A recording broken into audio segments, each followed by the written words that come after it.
What episode are we on? 7?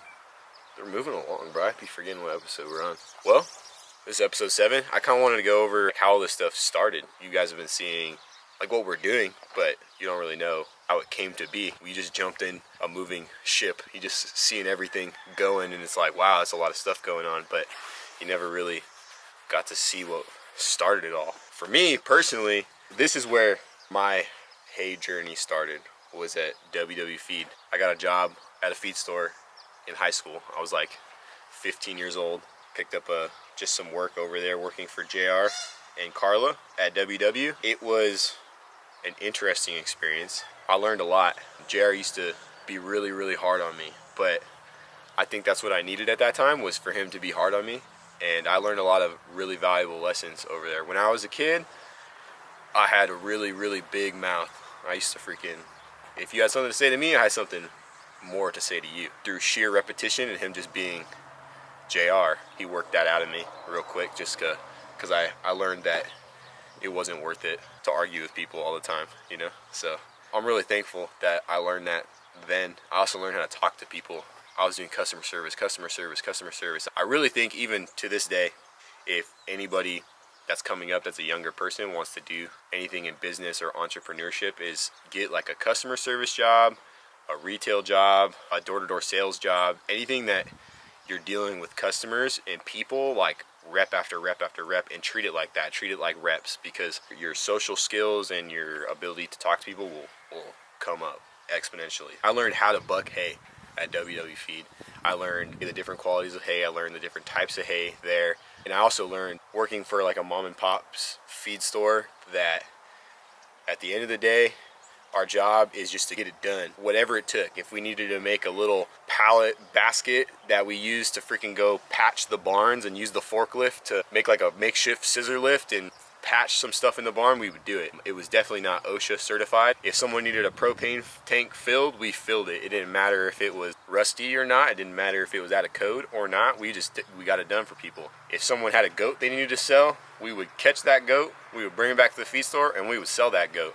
We just learned how to get it done. And I think that like grittiness of just figuring things out for people and getting it done, right here. JR isn't alive anymore, unfortunately. He's someone that I wish I could go back and I could chat it up with now. He might be pissed off with me that I'm his competition, but you know, I know at the end of the day he would give me advice and we would be able to talk about it.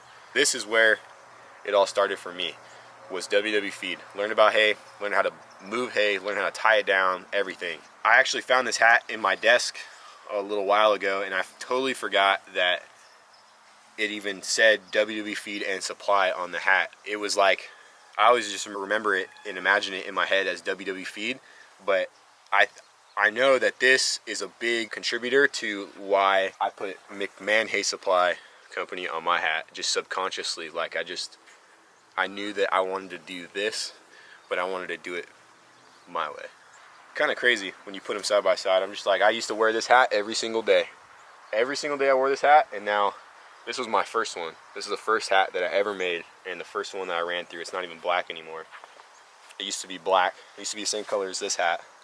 Ran through this hat. After I left WW Feed, I did door-to-door sales. I went through a whole process. I guess it's not even really a process, a whole like metamorphosis of like just being a person, learning like what was like ethical through door-to-door sales, and like learning how some people did things shady and how people use the gray area to make sales and to do things. I learned that that's not something that I wanted to do.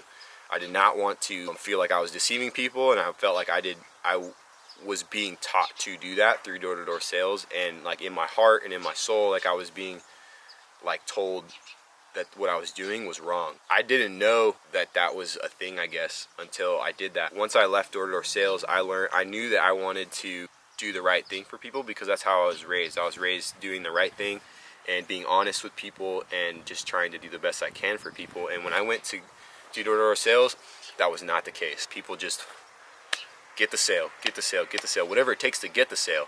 And I understand that. I get it, you know, especially if like you have to eat and you got bills to pay, you know, you're gonna do what you can, but that's not the right way of going about things, in my opinion. So with what I'm doing now, I met Raphael Hadigi. He's a really good guy. I love Ralph. If I wouldn't be where I am today if it wasn't for me meeting Ralph. Ralph started off delivering hay from Blythe, made a handmade trailer. I don't even know if it was even legal to drive that thing on the road, but it would hold like 40 bales, and he was bringing them back and forth to India. He started off doing that. He started delivering hay to people, buy it, and then sell it, and then he eventually picked up some land and he started farming alfalfa for himself. He got truck and trailer, and he started bringing it out here 200 bales at a time from Blythe to here, Blythe to here, Blythe to here. He started getting to the point where he was doing like 100, 150 bales 4 or 5 times a week and delivering it all, and it was going really good for him. And he had some things like come up in his life where it was like a hiccup and he got pushed back, just like how life does it to you. He ended up having to hire me to pick up some of his workload and to do some of his deliveries for him because he had a problem be presented to him, and we started working on deliveries together. He showed me how he was doing it, how he was approaching the hay delivery process. He was showing me how he was delivering it, where it was coming from, different types of qualities he was trying to stock in, and he was trying to keep certain hays in stock. I started being more involved with the customer side of things instead of just doing the labor. I started talking with customers, started talking about how we do things and how I do things, and it started working really well. I started just going above and beyond for people, putting the hay exactly where they wanted it, stacked it. If there was anything wrong with the hay, I made personally sure. I know it's always been a guarantee of Ralph and I's to guarantee the hay, but really harping that and making sure that customers understand that. Over the course of like 4 or 5 months, we started growing a lot. I was able to keep up with the workload because Ralph was a little bit older. He wasn't, and I'm young, so like I got a lot of, I could put a lot of miles on my body still. I was able to increase the workload from 100, 150 bales a day up to 300 bales a day. So we were able to really grow.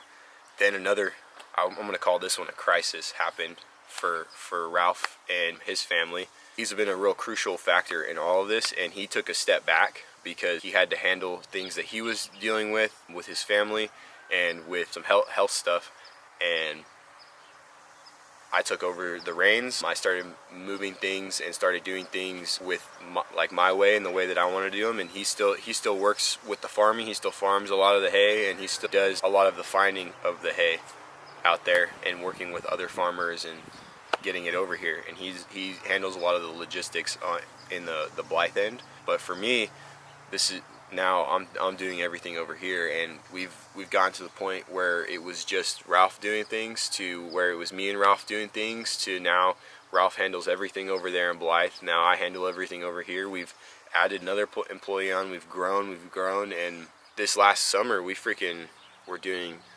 unbelievable amounts of hay. It was like more than like I can ever have fathomed. We were able to purchase a hay squeeze, because before we were doing everything by hand. We were hand loading everything, and then going and hand stacking it wherever we were delivering the hay at. That was able to up our volume.